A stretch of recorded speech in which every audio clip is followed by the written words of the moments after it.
our final chair for today forgot. She was supposed to be here. And so Sheila Young has stepped in as my ultimate hero. We looked around the room when we know who can do this well. So I'm so glad Sheila's here. This is a chance for us to reflect on all of the proposals that we've heard today, to try and think about what our priorities should be, what's next, basically, what we should be doing as campaigners, as policymakers, as journalists, for us to outline a vision for the UK's banking sector and for Scotland's banking sector, and to ask whether we need devolution, independence, what we need to realise that vision, if we can dare to begin to go into that ground. So I'm going to hand over to Sheila. Thank you so much, Sheila. That's okay. Right, I shall do my best to do my impersonation of Leslie Riddick, or that's possibly not a good idea. What I'm not going to do is try to introduce the panellists, since it's clear that I know some of them and I don't know the others, so they're going to introduce themselves. But what we're going to try and do in this session is get their very brief reflections on the key issues that have come up for them today, or things that are on their mind, and get your reflections and responses and get a debate going. So that's the main purpose of this session. And just in case some of you don't know who I am, I used to work for the Sustainable Development Commission, and I now currently work for something called the Scottish Community Foundation. And my interest in being here today as a delegate is actually because I'm currently setting up a programme which is about lending to social enterprise. So it's about grants and loans, finance packages. And so it's been incredibly fascinating to me to sit and debate listening about concepts of interest rates and what we should be doing about all of those kind of issues, because for the first time in my life I'm getting my hands dirty in that respect, rather than spending other people's money, actually sitting there with money to disperse, which is a very interesting position to be in. So that's one of the reasons I was here today, apart from more profound interests about what on earth is happening to our economy and our lives. So I will hand over to the panellists now, and perhaps if we can start at this end. Chris. Okay, my name is Chris Hewitt. I'm a fellow of the Finance Innovation Lab. Finance Innovation Lab, for those of you who don't know, is a partnership between WWF UK and the Institute for Chartered Accountants of England and Wales, I'm afraid, not Scotland. The reason the partnership was set up very soon after the credit crunch, and it was to look at innovations in the finance system that would make it fit for purpose to deliver sustainability. Hello, my name's Stephen Boyd. I'm an Assistant Secretary with the Scottish Trade Union Congress. My main responsibility is economic and industrial policy. I sit on a vast array of Scottish Government working groups on a ridiculous array of different topics, and I'll not bore you by going through them all. I hope I've got a reasonable experience across a range of Scottish economic issues and can bring that to bear in a discussion on finance. I'm not quite sure if you're wanting us to say anything at the start about... Or just do the introductions and then we'll go through in your delighted to stop there. Okay, my name is Jim Mather. I'm a chartered accountant, but I've been in therapy for many years, and latterly in politics when I was Minister of Enterprise, Energy and Tourism in Scotland. I'm now chairman of Gale Software and doing my visiting professor at Strathclyde University, teaching systems thinking in manufacturing and trying to make the connection that systems thinking, with its focus on customer, supplier, community, taxpayer, is actually a pretty ethical way to go about business, and we should be, from the manufacturing department, cross-contaminating the business school. Thanks very much. I'm Patrick Harvey. I'm still in politics, so I haven't started therapy yet, but I'll take some numbers from you in a wee while. I'm a co-convener of the Scottish Green Party, and I'm a member of the Scottish Parliament's Economy, Energy and Tourism Committee. Patrick, since you've got the microphone, you happy to start with your 5-minute reflection? I'll give it a go. Yes, thank you. It's a real challenge to try and reflect on this conference in 5 minutes, and I want to first of all thank Beth and everybody else who's worked on it for what I think has been one of the most stimulating and challenging days I've had in a very long time. It's been a terrific event. The first thing that hits probably most people who've sat through this who don't come from a specialist or an academic background, and Parliament is a lay institution. We're all lay people. We're not specialists. The first thing that hits me is the complexity and the frightening complexity of this subject area, and the difficulty of challenging some of the false assumptions that very many of us live under when we think about banking, finance, money, what the economy is even for. And if this session is about thinking where we go from here, both as campaigners and hopefully in policy-making terms as well, one of the biggest barriers is going to be communicating any ideas about this in a simple, coherent and compelling way. This is not a subject that lends itself well to easy sound bites or simplistic headlines. There are a couple of exceptions to that, and sometimes they work well in campaigning terms and sometimes they don't. One of them is the Robin Hood tax, which again goes into a complex subject area but uses a simple phrase, a simple idea to communicate it. The use of Robin Hood as a metaphor, the idea of the Robin Hood tax as a campaigning tool. Whatever individuals think about it as a policy measure, as a campaigning tool, as a way of getting people engaged with the debate, it's very effective. And the other one, perhaps less in a controlled way and more in a kind of media narrative way, is the phrase bankers' bonuses. It's really, really easy to communicate and talk about bankers' bonuses and to get people angry about bankers' bonuses because it's a really easy thing to say and it looks good in a headline. It distracts from the deeper issues, from the underlying issues.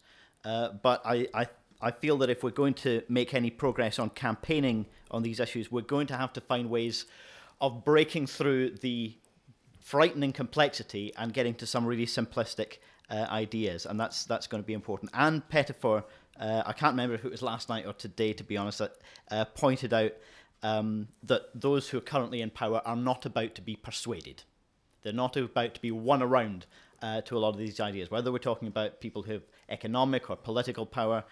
And so what we want, because a lot of this is ideologically unthinkable for them, what we're going to need is to create the political space that allows change to happen. And that's about articulating an existing public view, changing public views, galvanizing campaigns, as well as getting some of this across in the media. Political will. How likely is it that we would do anything different in Scotland? Well, before the crash, I think what we saw from many politicians in Scotland was pretty much what we saw from politicians down south and in other jurisdictions as well.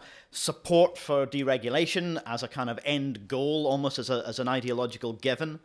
A fetish about big banks getting bigger.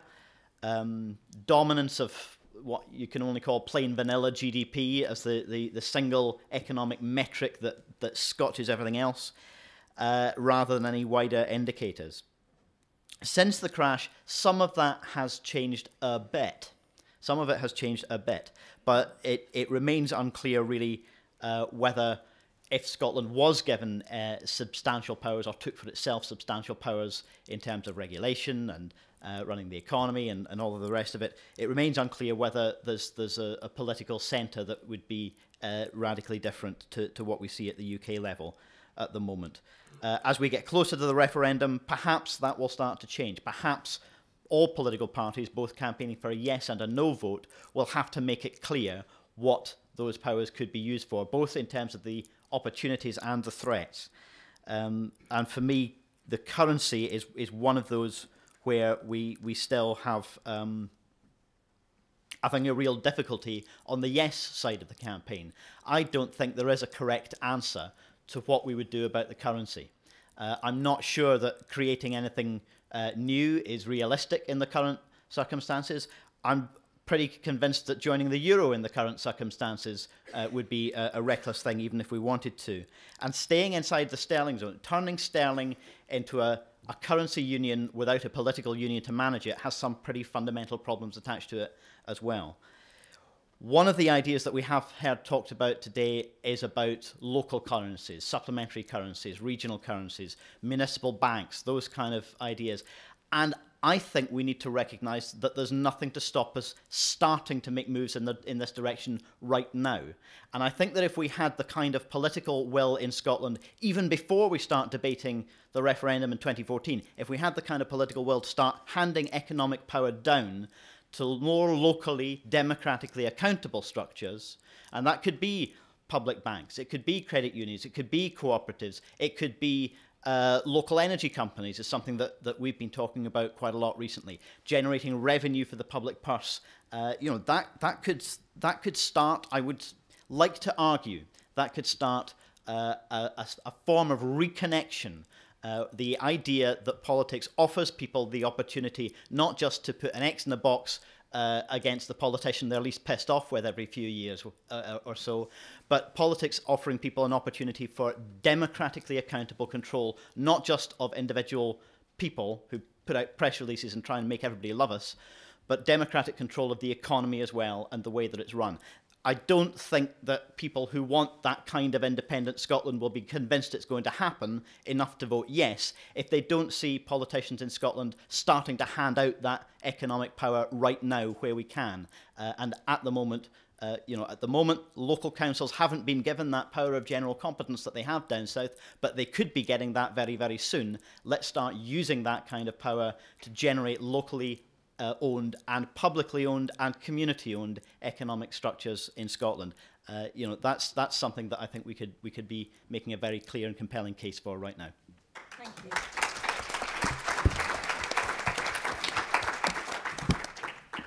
Right.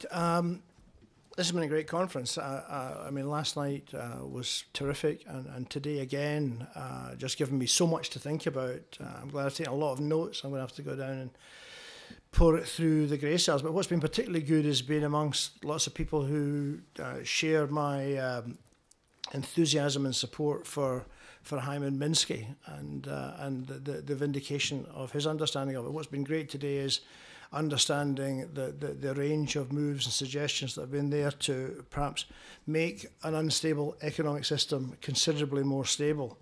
And the reality is that is very much overdue. I've been focusing on this for some time. I think I've read most of the books on the crash. The best advice I had was from Bill Jimison, who told me to go and read Liaquat Ahmed's book, The Lords of Finance, looking at what the central bankers were doing between 1918 and 1934, and how in the UK things are skewed towards the optimisation of London and the optimisation of the rest of the country is something of an afterthought. But one of the most interesting insights I had in recent years was attending the Edinburgh Book Festival in 2009 and meeting the wonderful Hopper brothers, Ken and William Hopper, one an investment banker, one of them Harvard Business School after a Procter & Gamble career. And they've got a very interesting proposition about what's gone wrong in the West. That the book's called The Puritan Gift. They look at explaining why America was great between 1870 and 1970. And they put it down to John Winthrop, who left Plymouth in 1630 and infected the colleges and the schools and the universities of the States, the boardrooms, the workshops, the mindsets of people like Abe Lincoln and Theodore Roosevelt. And it was very much one of, how do we create heaven and earth? How do we all work together? How do we stay open to new ideas, new technologies, the need to challenge orthodoxies? How do we join the dots to make sure that we're genuinely all getting better off? And they're pinpointing Frederick Taylor and his stopwatch, the time and motion studies, as being the cancer that destroyed that inculcated short-termism, that broke the morale of working people, created a gap of mistrust between worker and management, that created the fantasy of scientific management, that you could go from retail to agriculture to production to banking without deep domain knowledge. And I think that they've got something there that tells us where the contagion came through. Stuart Lansley's also telling us that the Thatcher, Reagan, Chicago, Austrian school revolution was just too successful, skewed all the money towards the super rich. And he has a horror statistic that is very much UK relevant, which is that in 1977, the bottom 60% of wage earners were earning 40% of national income. By 2008, that had dropped to 33%. He was up here 3 weeks ago. He thinks it might be 32 or 31% now. And if GDP is 64% a function of personal consumption, we've just shrunk the engine.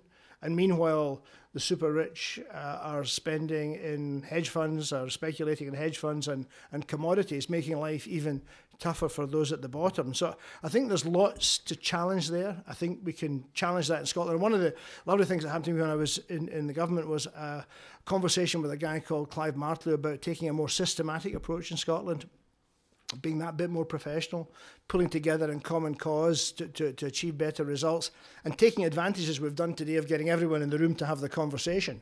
And Clive's big idea was, do you think Scotland could be a teaching hospital? Well, I think we'll be a teaching hospital the more we share the mandate to teach and the more we share the conversation. And if I learned anything in politics, it's the strength of having collaborative conversations. Nothing much happens that's worthwhile unless you've got collaboration. And I'm that generation of collaboration used to be a dirty word, and when I was a young lad, it was a thing you get put up against the wall and shot for. But I've come to the conclusion that collaboration is the stuff of optimization, because the proof is looking at sub-optimization, which needs cutthroat competition, repeat competitive tendering, backstabbing, blame games, cynicism, aggression, foot dragging, silo management, and all of that good old stuff. So I'm making the case that says the thought I had when it went into government that W. Edward Deming's advice of coming together in common cause to get better results is the way to go. I believe that's the case. And I think that exploding the complexity is what we've got to do, looking at all the individual undesirable effects that we've seen in the financial crisis, whether it's the bonuses or the monumental rise in executive pay or the moral hazards or the excessive creation of credit, and begin to tackle that by looking to have controls put in place that we can move things forward. I think the complexity is something that the financial services sector in its more deceptive times would like us to believe really does exist. But I think it's about as convincing as Bill Nighy's description of complexity in the video that we watched. So I applaud this event today. I think we've got to have more of these conversations, and we've got to tap into the indignation of what's happening to the vast majority of us and look to demand and create change. Thank you.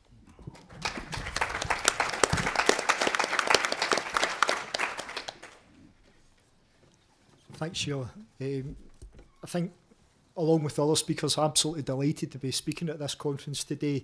I mean, I've been in this job for about 8 years now, looking at various aspects of the Scottish economy. This is the first time I've been in a room of any size where people have sat down at length and spoken about the nature and scale of the financial sector, what the financial sector is actually meant to do for society. I've never been in a discussion like that in Scotland.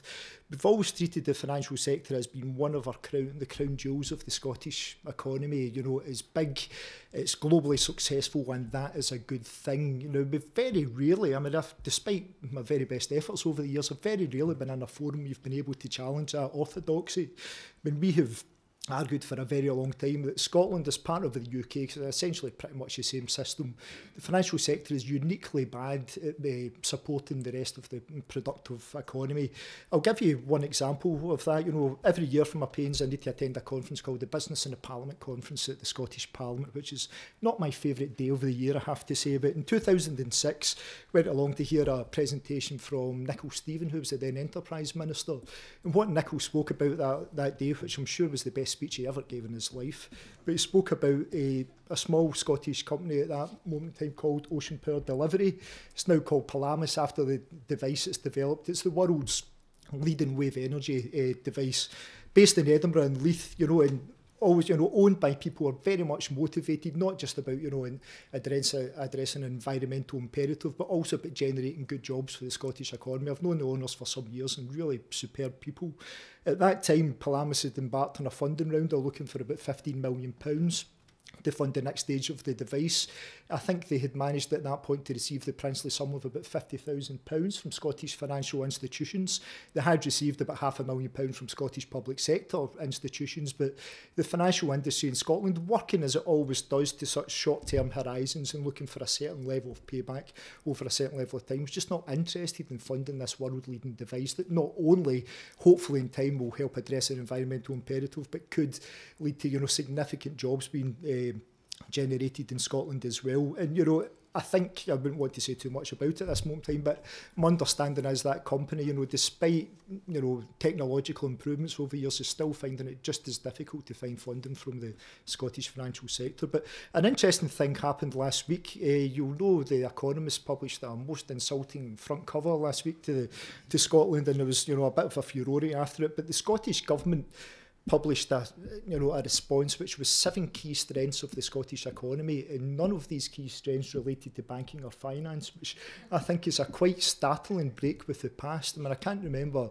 any similar documents been published in the past that wouldn't have had banking and finance right up the top. So I think that's very interesting. But I think, you know, if we're going to move forward today, we really need political change of the kind that Patrick's already described. You know, for my sins, I participated in depth in both the Scottish Parliament and the Scottish Affairs Committee inquiries post the banking crisis, and they were really dispiriting, depressing processes, I have to say, both of them, and there was no challenge to orthodoxy at all. And the worst couple of hours I've spent yet in this job was watching Stephen Hester give evidence to the Scottish Parliament's Economy Committee, where he sort of sat back in the chair and treated the MSPs with utter contempt.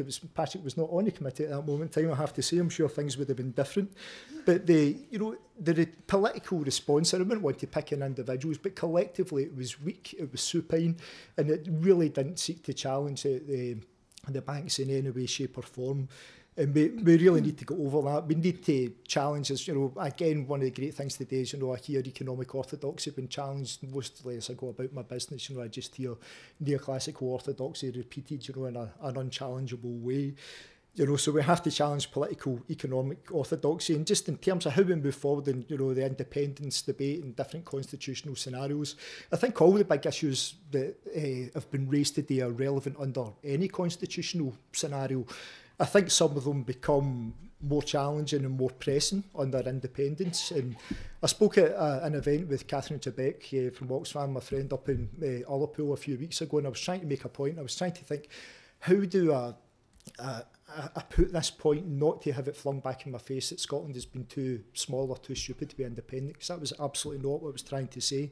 So I mean, I think I ended up presenting it something like, Scotland is not too small, it's not too stupid, but there is a capacity issue here if we're going to be independent, and, you know, look at things like restructuring the financial sector, effective regulation of the financial sector, essentially doing things that we've never had to do as an economy. And that is not a killer argument against independence, but I think it's a strong suggestion that if independence is where you think Scotland ought to be going, then there are some very, very, you know, fundamental issues that have to be planned for and have to be prepared for, and just assuming that everything's going to be all right at the end of the day, because yes, we are a smart, clever, small country, I think is highly risky. So I would just finish by coming back to 3 of the things that Adam Posen said last night, and I was laughing as well. I know I must be captured in this job because I had a lot of sympathy with Adam Posen when he was saying that he was turning into Margaret Thatcher, you know, when he's used to being the bomb thrower in the room. Because, you know, I thought Adam gave a really quite radical speech last night for a member of the Monetary Policy Committee, and 3 things he had to say that if only these things are achieved, if only these are implemented, would still be change well worth fighting for. And he said, 1, don't treat finance as a strategic sector. Well, we're currently doing that in Scotland, and, you know, my thinking, if, you know, we were to become independent, that would not change. You know, we would continue to see a large, globally successful financial sector as an end in itself, which I think is dangerous. He said, or he urged us not to listen to the siren voices of bankers and their lobbyists. You know, and again, I think, you know, as I've just said, you know, the political class are weak and they're supine when they face the banking lobby, and I think that has to change. And he spoke as well about structural reform, you know, and about too big to fail. And, you know, I'm absolutely incredulous at this moment in time that we're not having a debate in Scotland as part of the independence referendum debate about what too big to fail banking institutions would mean in an independent Scotland. It's not only an economic imperative, it's absolutely a democratic imperative as well, you know, and if I can make one small contribution to that independence debate, it's a hope that people listen to me and start engaging with that issue. Thanks. Thank you.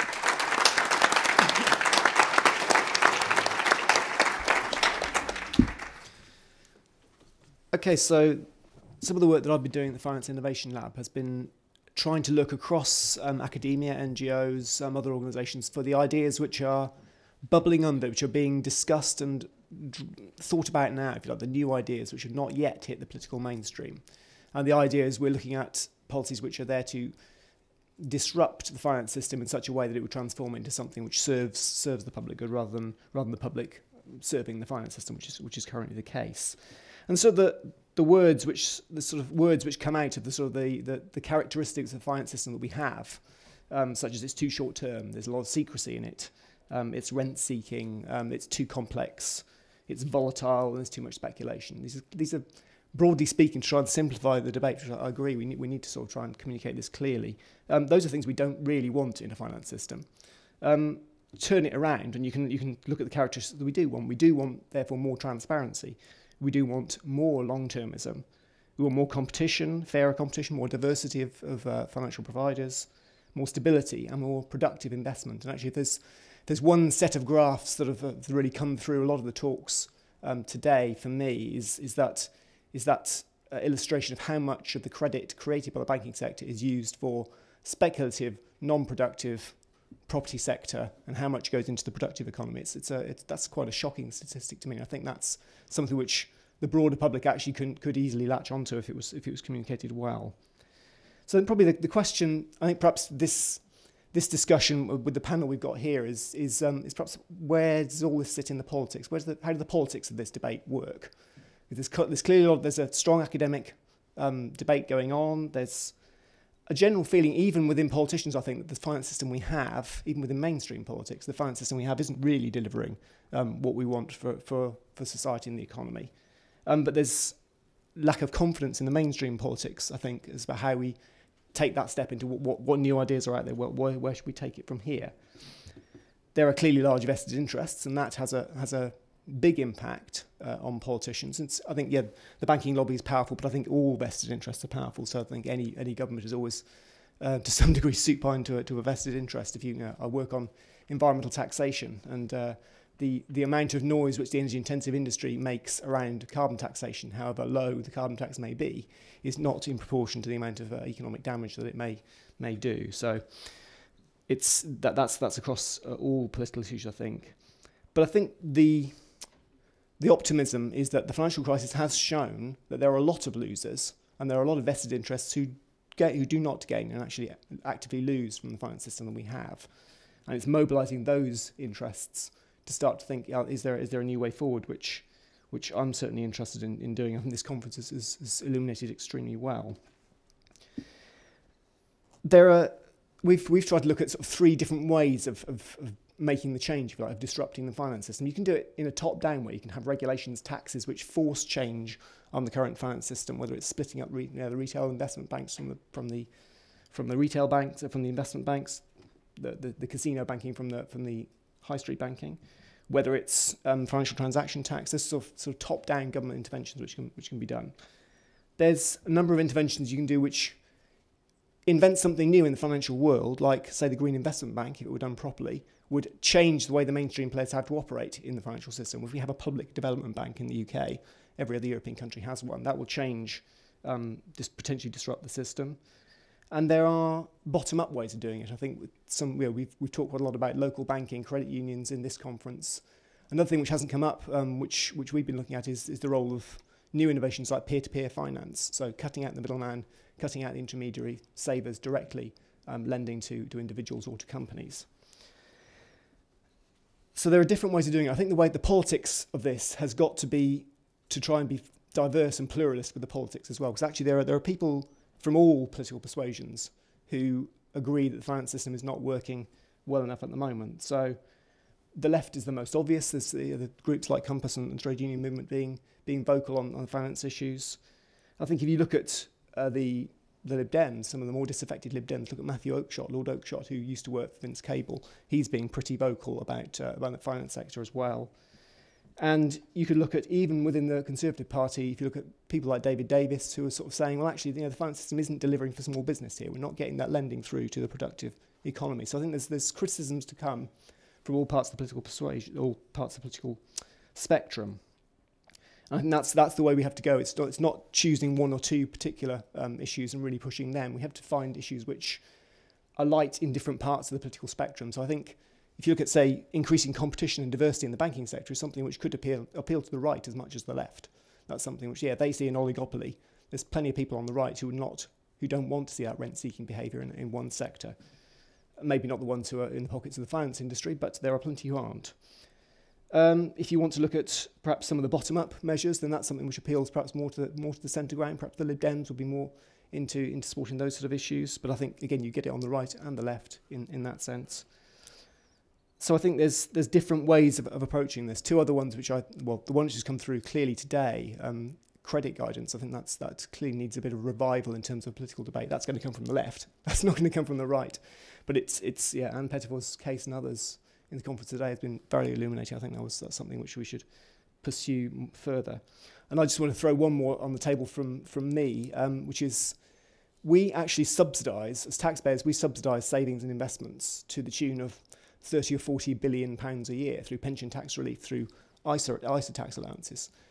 Why don't we set some sort of conditions for the finance sector to allow us to use those tax concessions? So if a bank has to, say, be a little bit more transparent, say where it's lending its money, to have the right to issue an ISA tax-free savings account and attract customers in that way. It'd be great for Triodos and the Co-op, and it might change the way that perhaps some of the other banks operate.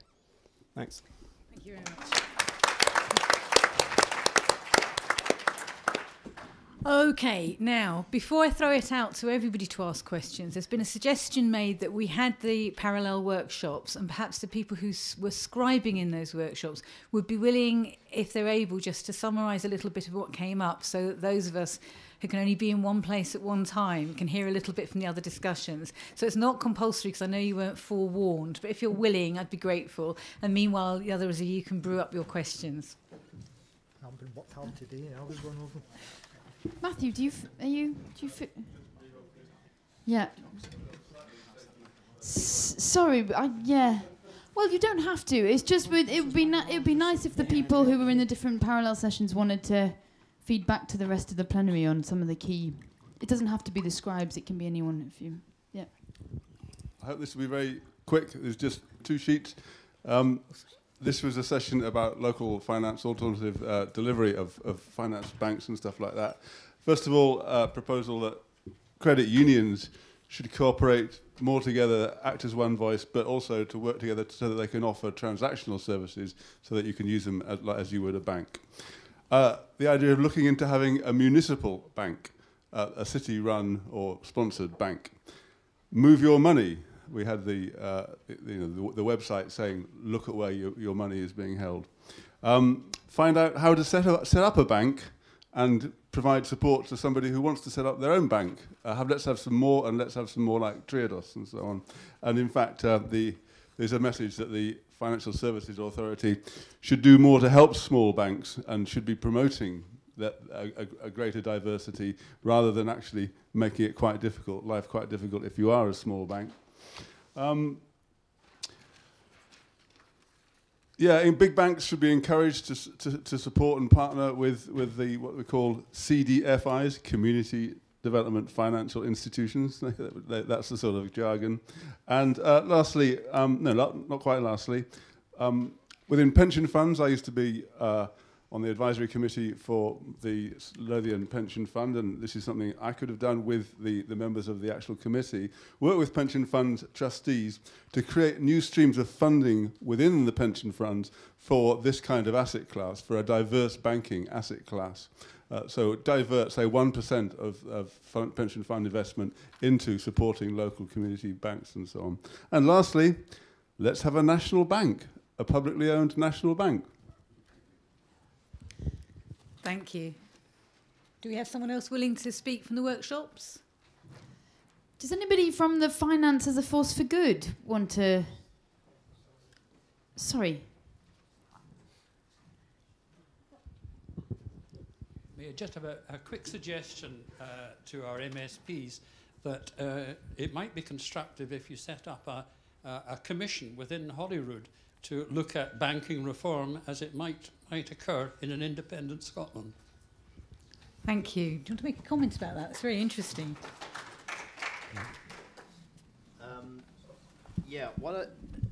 I do think there's good merit in that suggestion, and the Economy Committee is currently looking at its work programme. It's certainly something that we could consider. What I've got in front of me, and I'll just quote very briefly from it, we had a very, very short inquiry in the committee about the Independent Commission on Banking.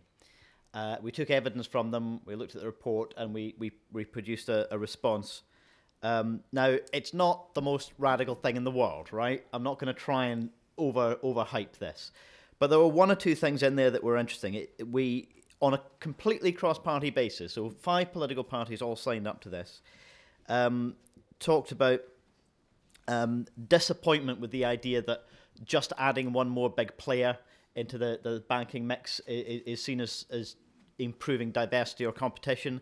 And we did talk about the much greater role that could be played by small banks, cooperatives, mutuals, credit unions, a post office bank, and we said that we wanted that to be part of the response. So, you know, not wildly scathing about the UK government or the Independent Commission, but at least pointing in the right direction, I think. And there were other aspects that we managed to get agreement on, such as comments about the inequality of pay within banking, and a whole host of other things. Now, I'm not, as I say, trying to say that this suggests that we're dramatically more radical, or even close to what I might like us to have been. One of the things that it possibly makes me worry about, though, is that it's easier to say some of those things when you don't have the power or the responsibility to do anything about it. So, you know, I think if we did set up something, you know, it might be an informal cross-party group at first. It might be something the Economy Committee could do on a formal basis. But I think it should begin with some of the challenges about what we can do right now.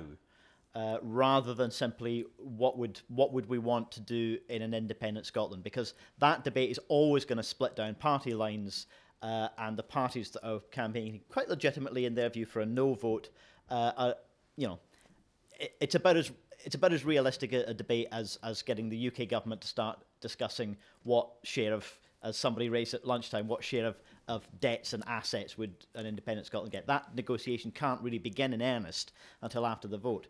But if we begun the debate with, you know, what are the services people need? What is the banking infrastructure that we want to see, and how much can we actually support that to grow at local level and in community hands right now, then I think perhaps we'd have an agenda that both yes and no camps of that independence divide are going to have to respond to in a constructive, practical and immediate way. Oh, I wonder, can I just ask a question there, and if anyone else wants to follow up on that? I was very struck with something that Michael said just before the lunch break about the working of ideology and the power of ideas. And also, at some point today, someone, I think it might have been Molly, said something about the Occupy movement and the notion of, do we know what we want? And one of the speakers here just said, you know, what we have to, you know, we want this or we want that. But I'm wondering if we're clear enough about what we want to take those steps right now. And to me, it links to the working of the power of ideas, because there's a sense in which we only ask for what we think we can have quite often, you know, and we at the moment are, I think, as ordinary members of the public, not particular experts, are led to believe that there's something super complicated about the banking industry, and that we have to trust these people to do these super complicated things for us. And I think it's very hard. Absolutely, because they're so fantastically clever. And you said, Patrick, about, you know, it feels complicated. Well, actually, you did say it's very complicated. You did actually say that. And that therefore it's difficult to get people engaged. And I'm very interested as to what are the simple things that people here think that we could have and start working on now. Chris.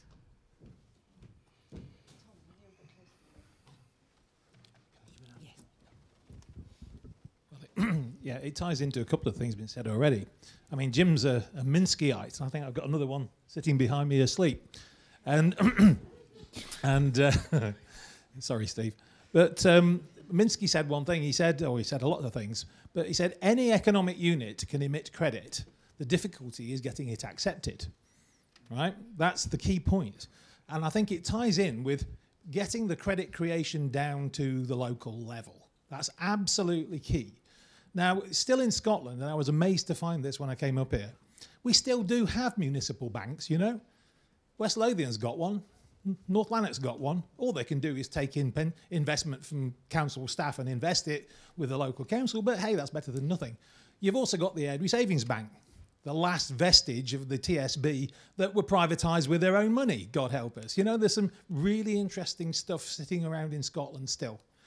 I believe that the future lies in getting down to local level, emitting credit in new ways with local energy companies, Patrick, spot on. Go back to the Victorian times. What did the Victorians do?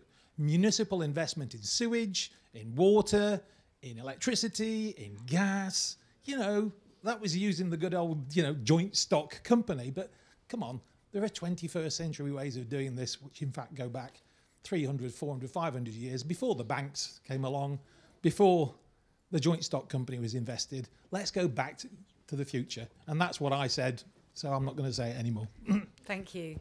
I think I would say, as former auditor of the Greenock Provident Bank, you know, I know that it can work, and it created a very interesting phenomenon. I remember turning up in branch offices to check that what was in the passbook was the same as what was in the ledger, and there was a savings culture in those days. People were provident in line with the bank's name, but lived their lives perhaps in a more provident way. And when we looked at the data earlier on, that was a time of great stability, you know, and I hanker back for getting some of those attributes perhaps modernised. And that's why I was very taken with this idea of a commission to have the debate. And if the MSPs don't do it, as soon as you said that, I had eye contact with a couple of people in the room here who had been talking about it earlier, and I think there's real merit in having that conversation. And if it means we've only got those of a positive, open mindset in the room, great, because it will be a much more effective environment. And if we can maintain this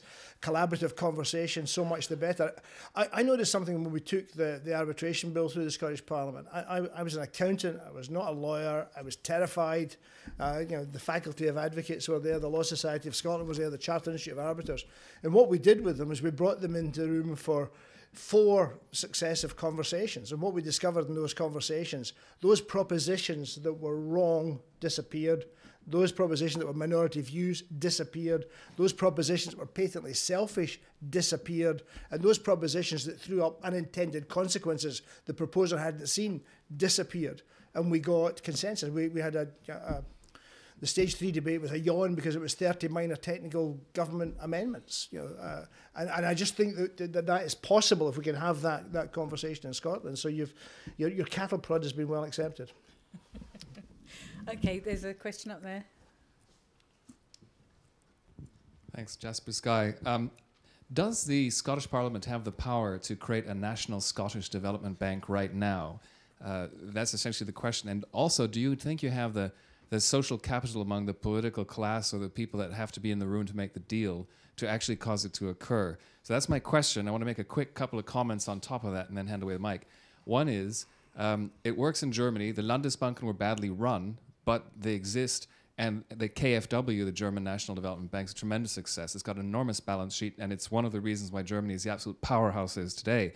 The other reason, well, not the other reason, but another reason, is what Richard referred to yesterday, was the lots and lots of local public banks, which are owned by municipalities, usually, and they're called Sparkassen, or Sparkassen in German pronunciation. And I happen to know somebody from the Sparkassenverband, because I'm actually German, I know I don't sound it, and I know that they would be quite open to helping develop Sparkassen-type entities in Scotland if you ask them to. I know that they would because I've directly spoken to them about this.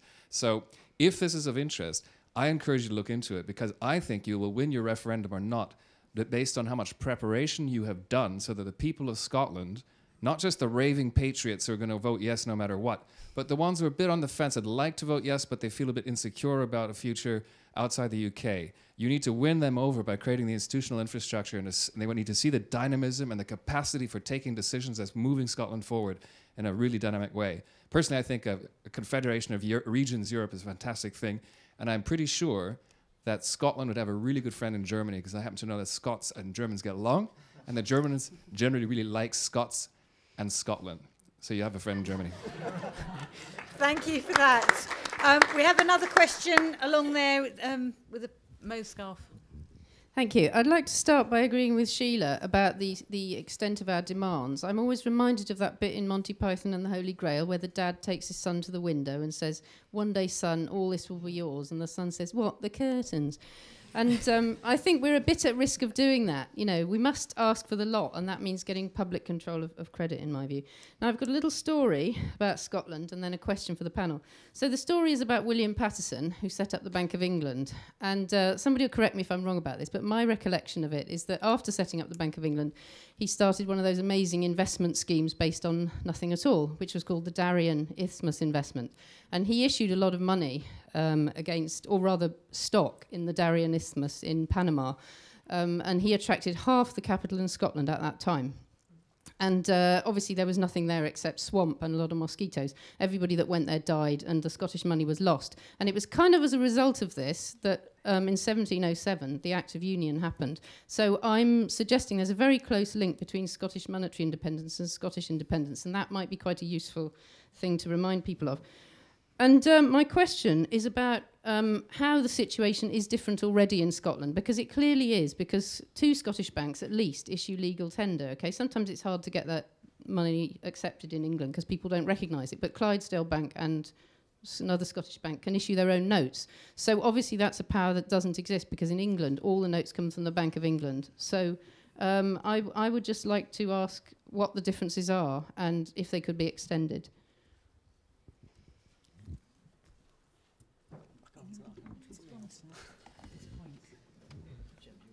Well, I think we've sought very hard to protect the legal tender, and I'm sure there's lots of lessons we can learn from William Paterson, because I seem to think he also pulled a fast one on the French. You know, so maybe we've got to identify.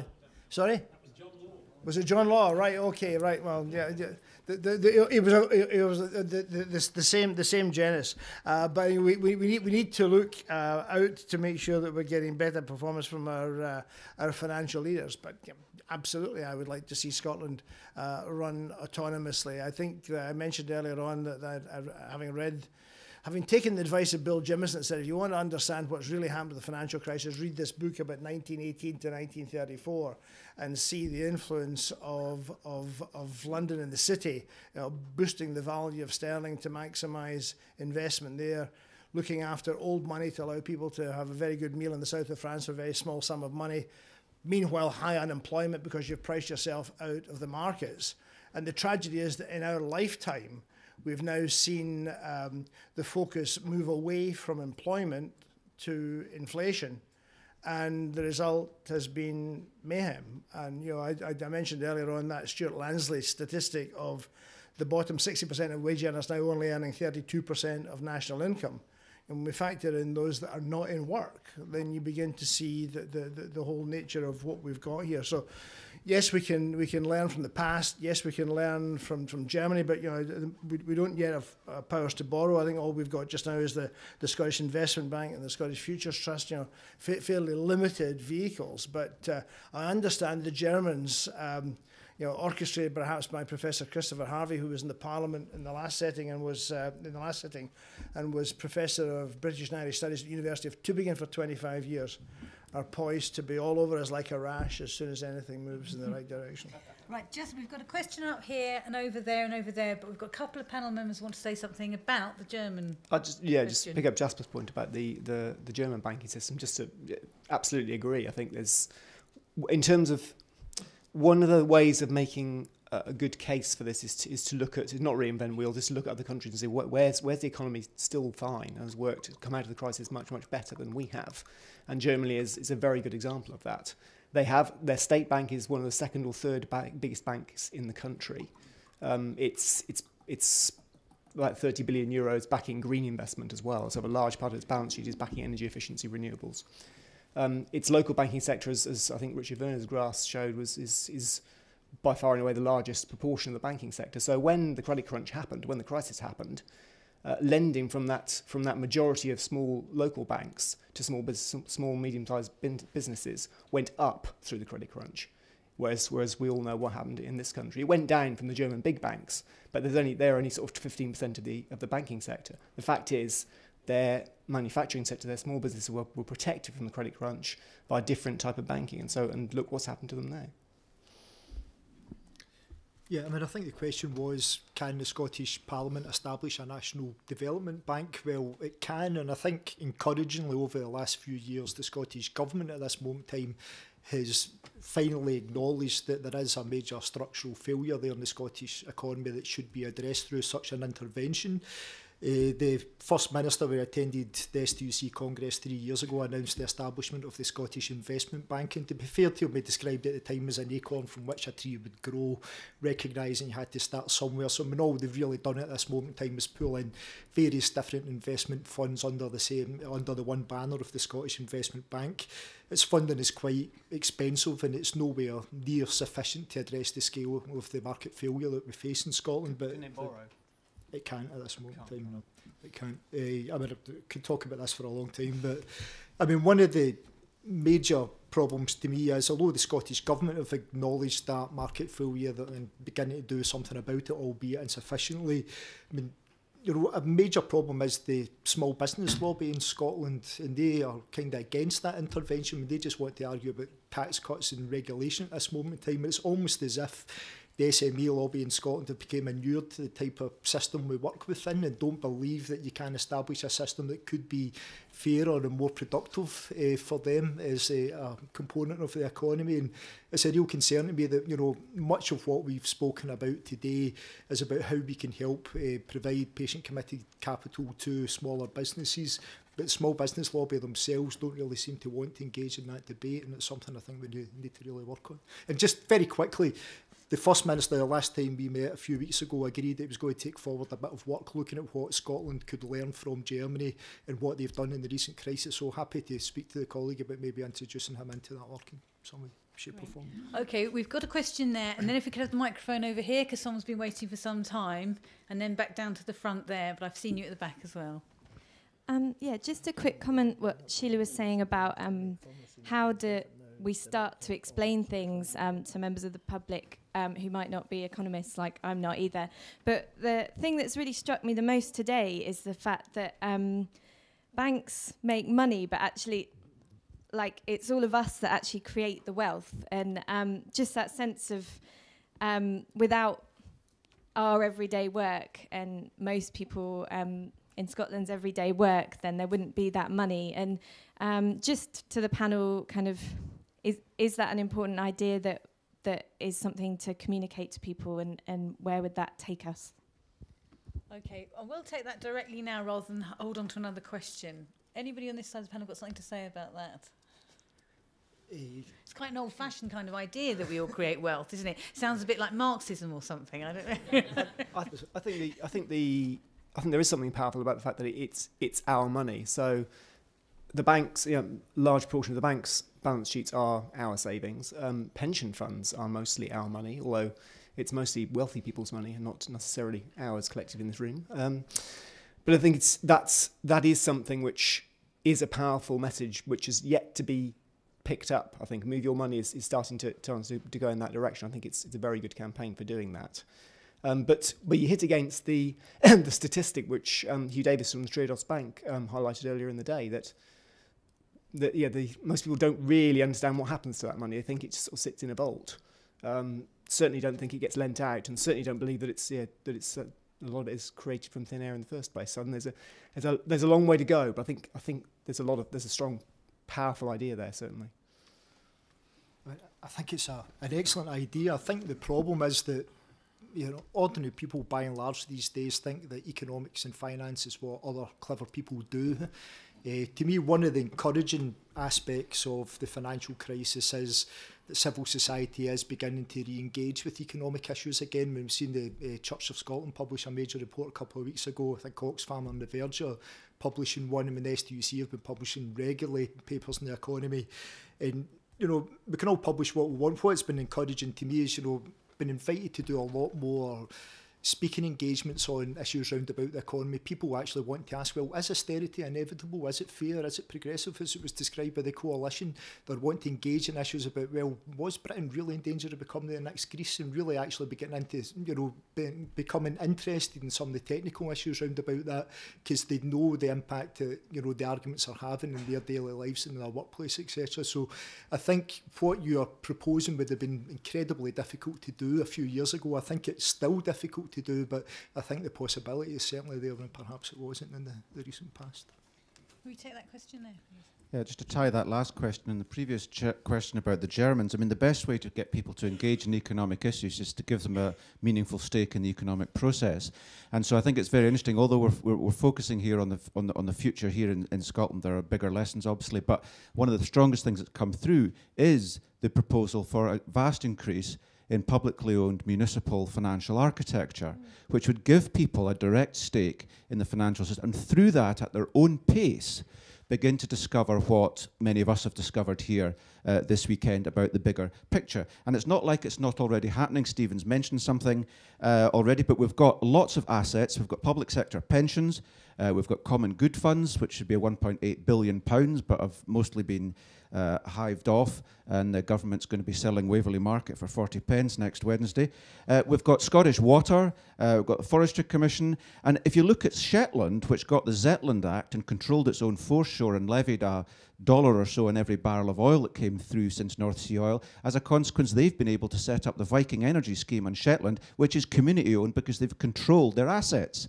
And that's why they've got 6-lane highways between every town and a swimming pool, etc., which is bugger all use post-oil.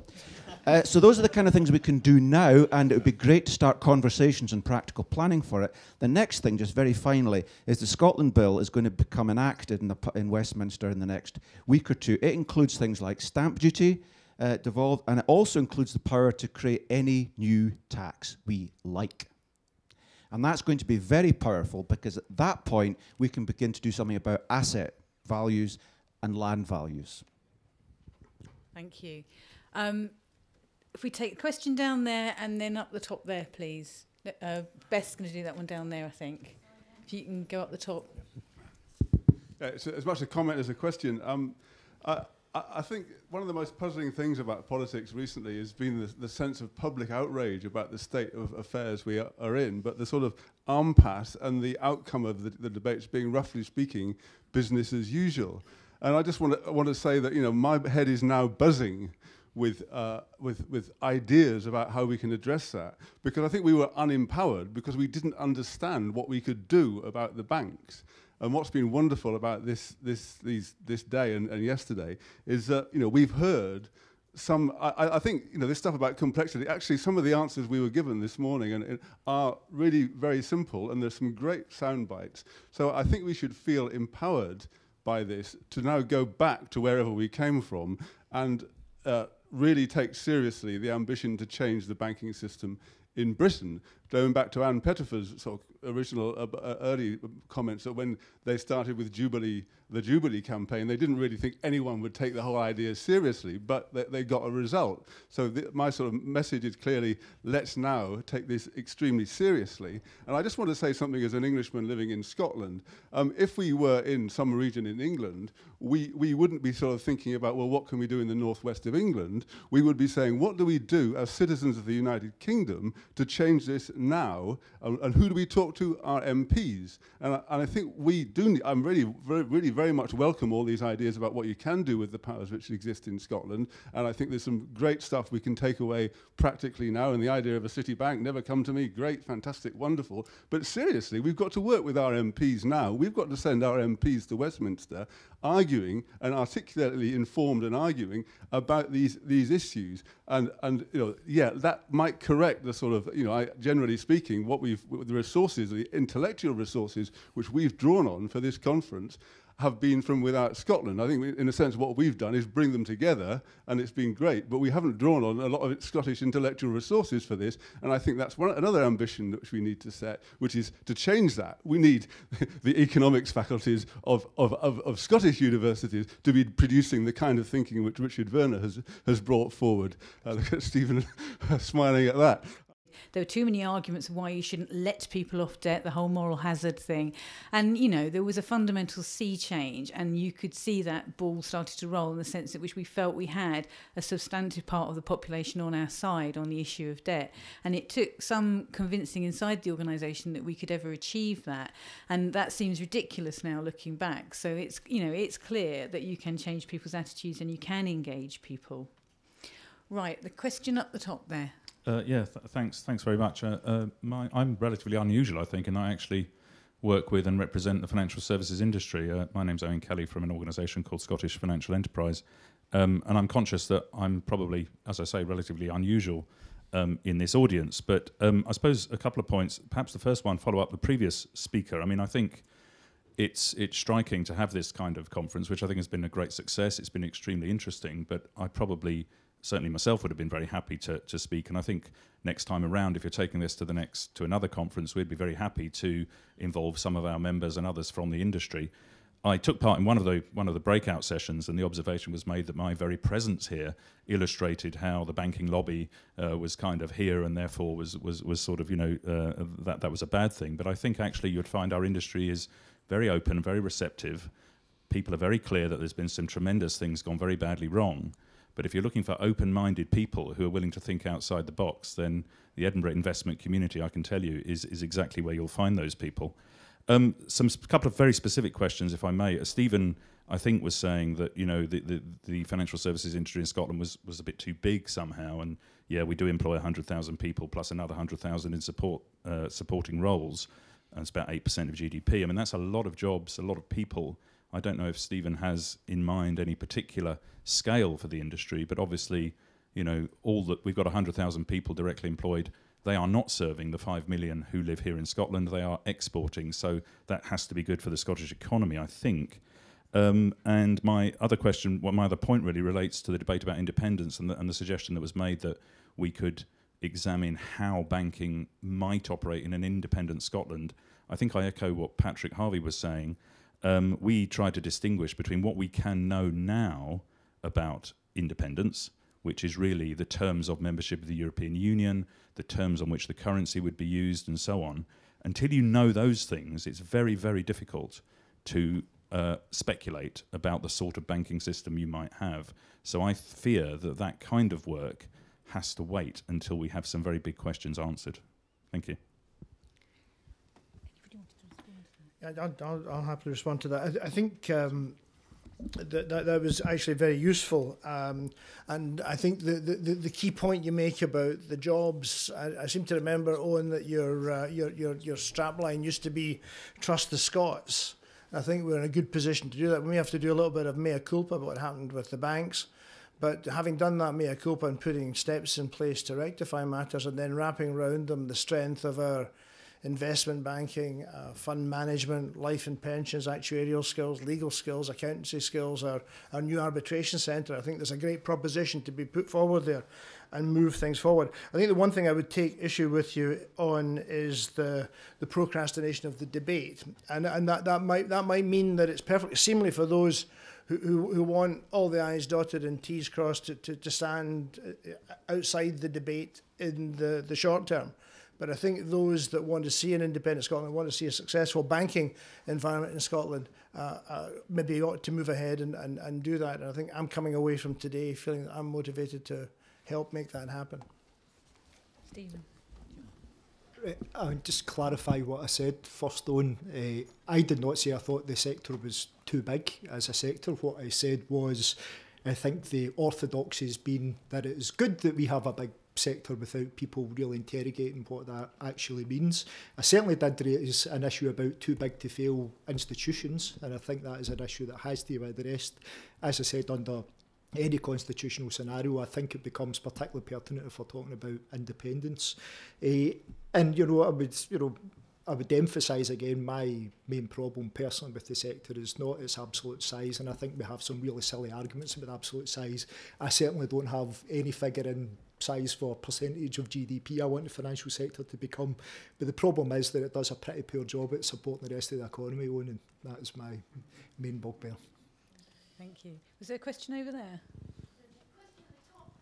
Right.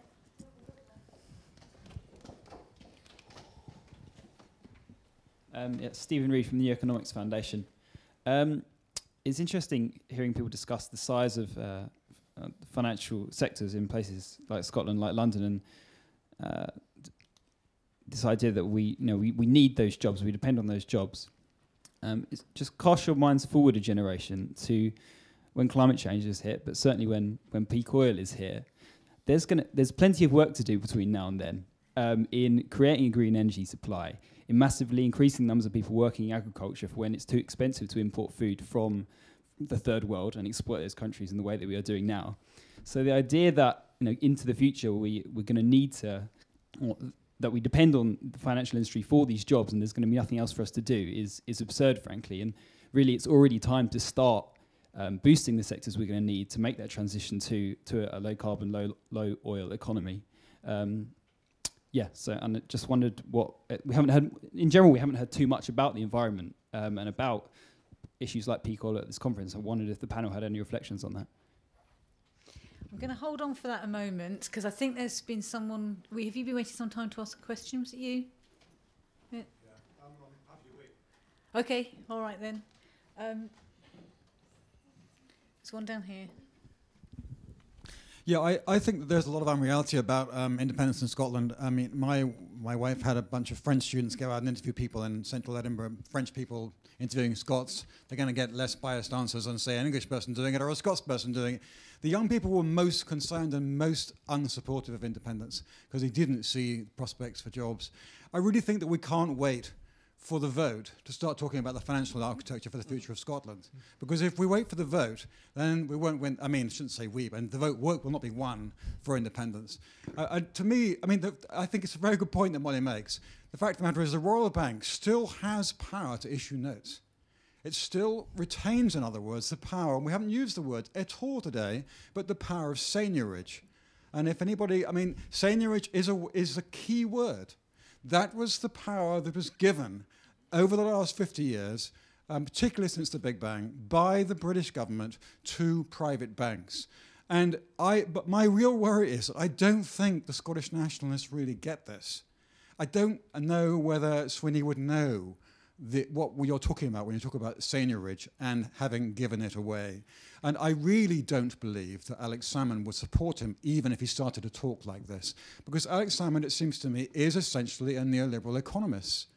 And I don't think, unless he can be re-educated on some of these issues, that I don't see how we can win the independence argument if he remains a neoliberal economist for the reasons I've just said. Young people will not vote for an independent country without power of seigniorage. And the obvious place to begin that debate is a Royal Bank of Scotland. The idea that Qatar or something is going to suddenly buy it because the English say so. I mean, why isn't he making a noise about that? I don't understand it. But unless the Royal Bank of Scotland, as a minimum, could be renationalised in Scotland before independence, I don't think he'll win the independence vote. Okay. Right. Just wait for a microphone. Just wait for a microphone. We can hear you, but not everyone can. The Scottish notes have to be issued against sterling deposits in the Bank of England. You do not have seigniorage in Scotland. Exactly. Let me tell you that.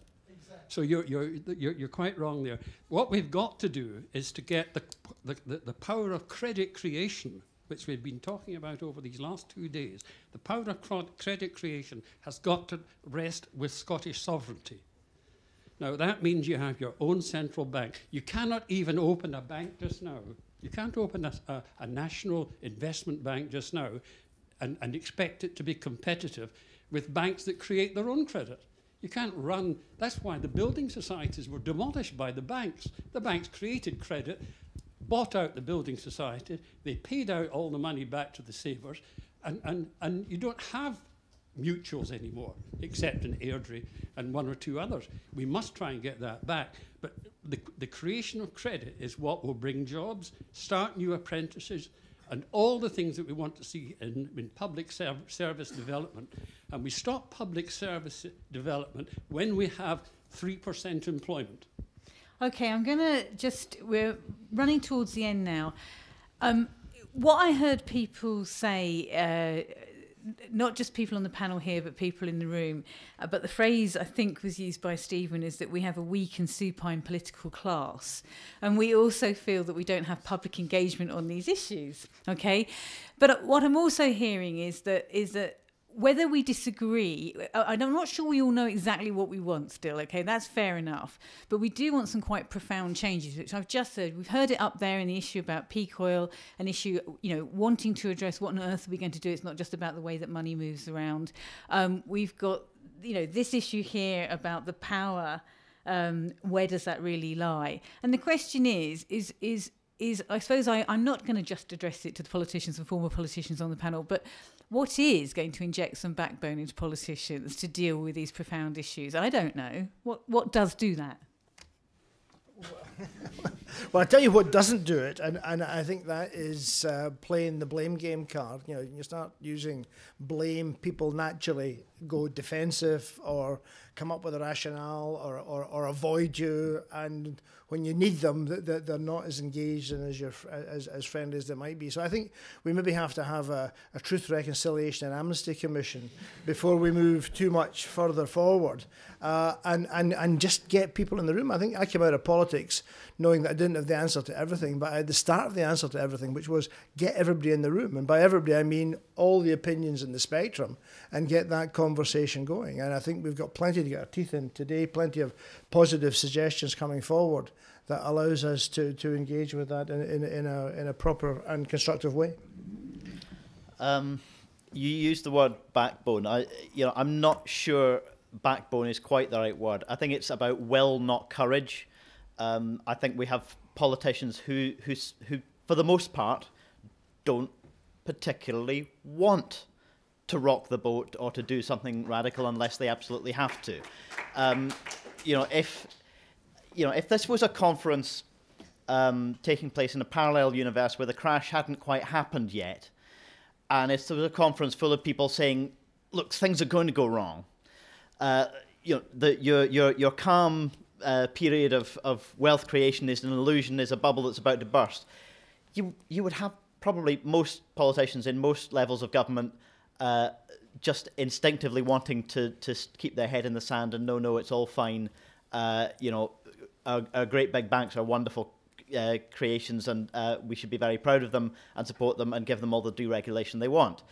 And it's only when people are forced, whether it's politicians or anybody else, any of us, sometimes it's only when we're forced to recognise that we've been living a bit of a dream or sleepwalking that we can have a moment where we can change. I agree that a lot of this debate shouldn't start with a kind of arbitrary figure about how big a financial services sector we want. And I don't like calling it financial services industry because I don't think it really qualifies as an industry. It's a sector of the economy. It's a group of businesses doing things. I don't think we should start with a debate about the size of it. I think we should start with a debate about what do people need in terms of their banking services, the investment of investment in publicly useful activity, services for small businesses. We start with a debate about what we actually need, and clearly we don't have what we need at the moment. But even beyond that, even if once we'd got to that and we then said, well, okay, what else? What's the icing on the cake that we can have? How many extra jobs can we have in financial services from doing other stuff?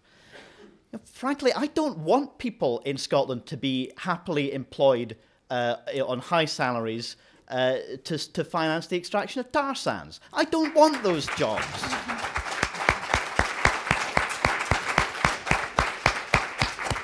And RBS is currently helping to make that happen, is helping to finance the single most environmentally destructive and socially destructive industrial process on the planet. I think I stole that phrase from WDM, if I remember it rightly, so well done on that one. So, there are questions not just about, how big can it be, but what's it for? Just I know we're running short of time, just to bring it back to one point about Scotland and independence and all of that stuff.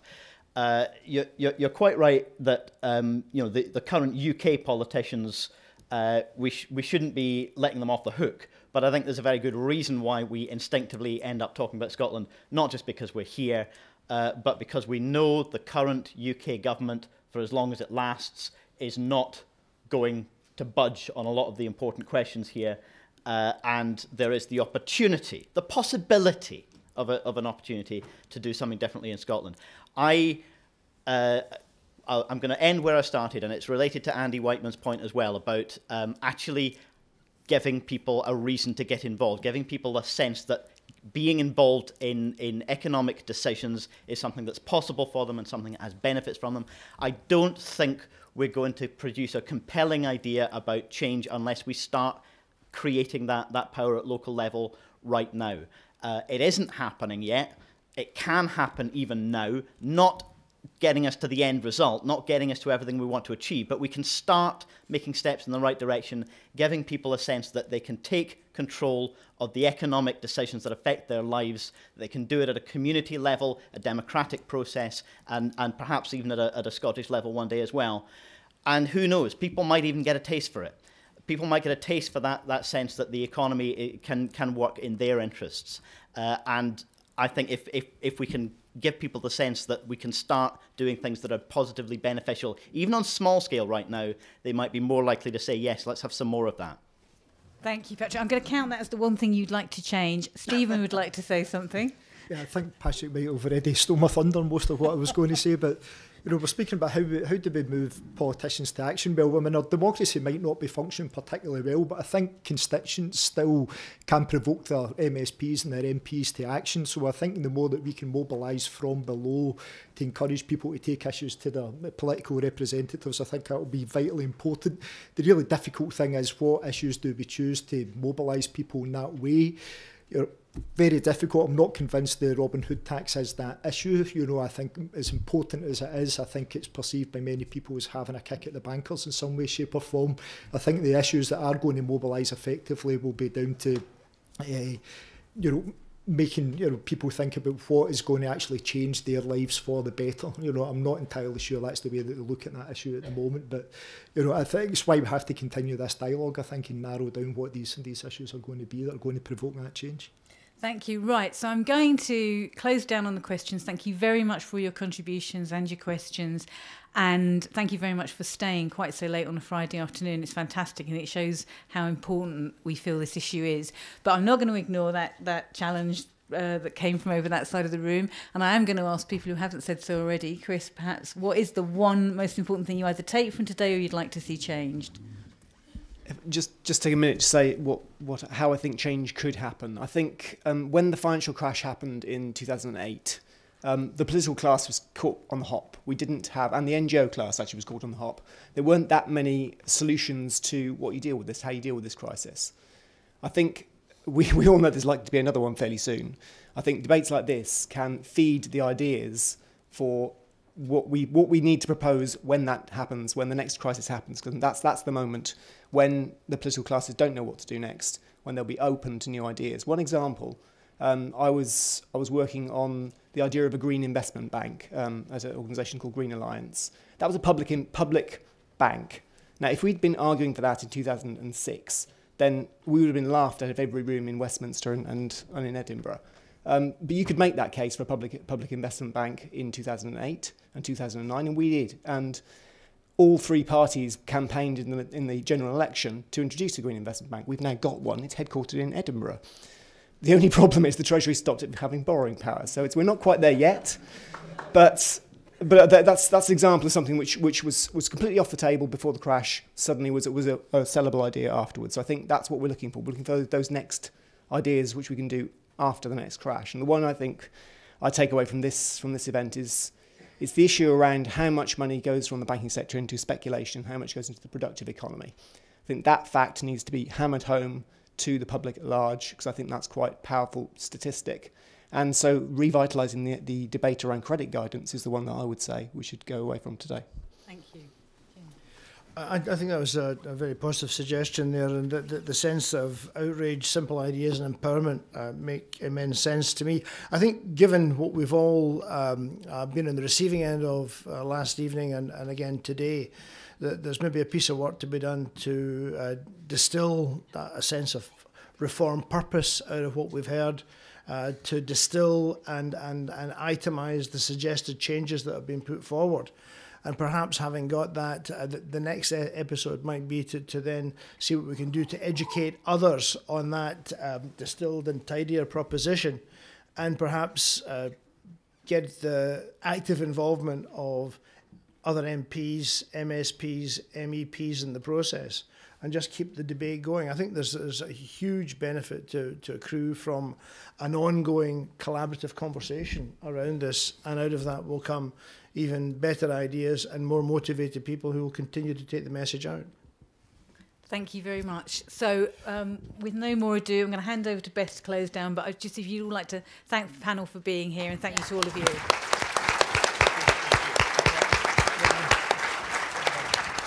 Yeah. I mean, there's so many people to thank for today, and I'll do it quickly, and I hope I don't forget anyone. Today would not have been possible without all of our partners. I mean, all of their logos are up there, but particularly Unison, Carnegie, and Triodos. I want to thank them in particular because we would be bankrupt without them, and the steering group members. I mean. World Development Movement, Unison, Christian Aid, NEF, STUC, the Economic Society, and Compass, all fed in ideas, and I'm so grateful to them, particularly Liz Murray, David Somerville, and Matthew Crichton gave so much time with their thoughts and advice. And I mean, overwhelmingly, all of the speakers who spoke today gave their time for free. The work that went into making this happen is overwhelmingly unpaid, and the volunteers. I've listed some of the key people that I wanted to thank in the program, but also Davina and Vicky and Per and my colleagues Mary and Hannah. Well, everybody in the office worked overtime to help out. It's been mental. We're really. I mean, the call from all the panelists, I think, to you guys was to just try and distill for us what you would like, what you have capacity and enthusiasm for working on, learning more about, and campaigning on. So if you please all fill in a feedback form and trying to give us advice on where to go next with this. And I promise to read them all, and I promise to give them to the steering group to read, and any of the speakers who want to read them. And we'll try to build on today, because we don't want this to just end at 5:30. In fact, I'm particularly hoping that it will continue at a pub called the South Cider, which you can find on this map at the back. We've hired a room there, so we can carry on chatting. Is there anything else I need to say? Could I just suggest that it would be great if people keep using the hashtag as well, and that we keep the debate going online, not just today and during the pub, but way after the event as well. I think that would be really useful.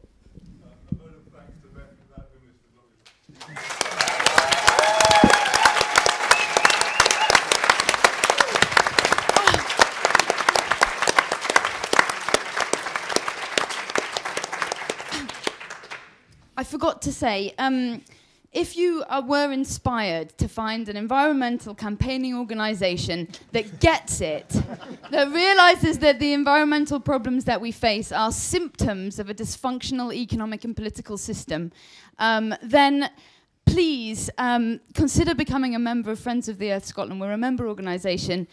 You can come along to our AGM in June and have a direct democratic say in what we work on. I just think we punch way above our weight.